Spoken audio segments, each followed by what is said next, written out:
धनी रे गरनी नि सा।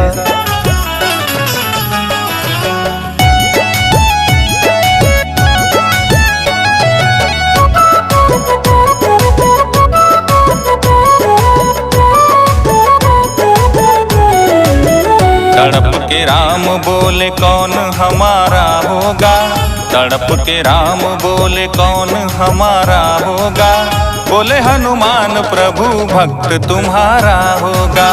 तड़प के राम बोले कौन हमारा होगा, तड़प के राम बोले कौन हमारा होगा, बोले हनुमान प्रभु भक्त तुम्हारा होगा।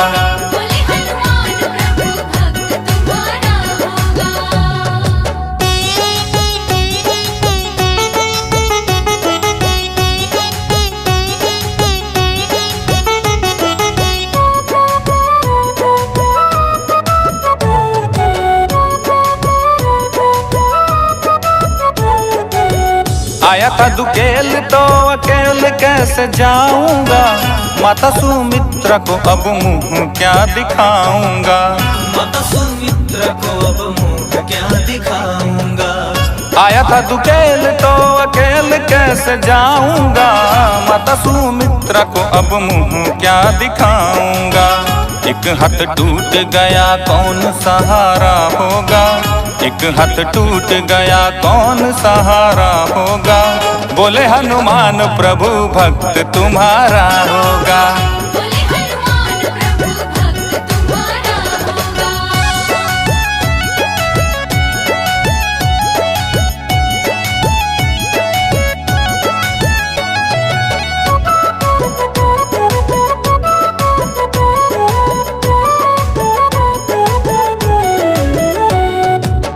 अपने जीते जी न इनको मैं मरने दूंगा, उगेंगे भानु तो उन्हें फिर से मैं निगल लूंगा, उगेंगे भानु तो उन्हें फिर से मैं निगल लूंगा।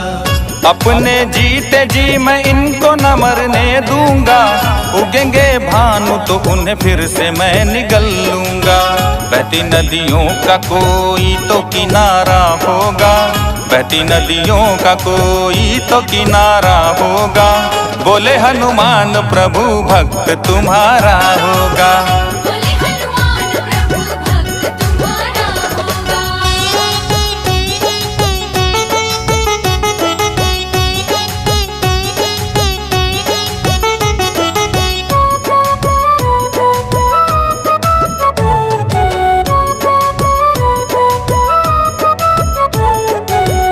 बोले जामवंत ऐ हनुमान तुम यहाँ आओ, जाके पर्वत से संजीवनी बूटी ले आओ, जाके पर्वत से संजीवनी बूटी ले आओ।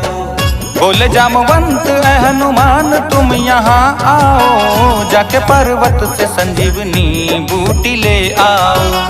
सुबह के होने तक जीने का सहारा होगा, सुबह के होने तक जीने का सहारा होगा, बोले हनुमान प्रभु भक्त तुम्हारा होगा। तड़प के राम बोले कौन हमारा होगा, तड़प के राम बोले कौन हमारा होगा, बोले हनुमान प्रभु भक्त तुम्हारा होगा।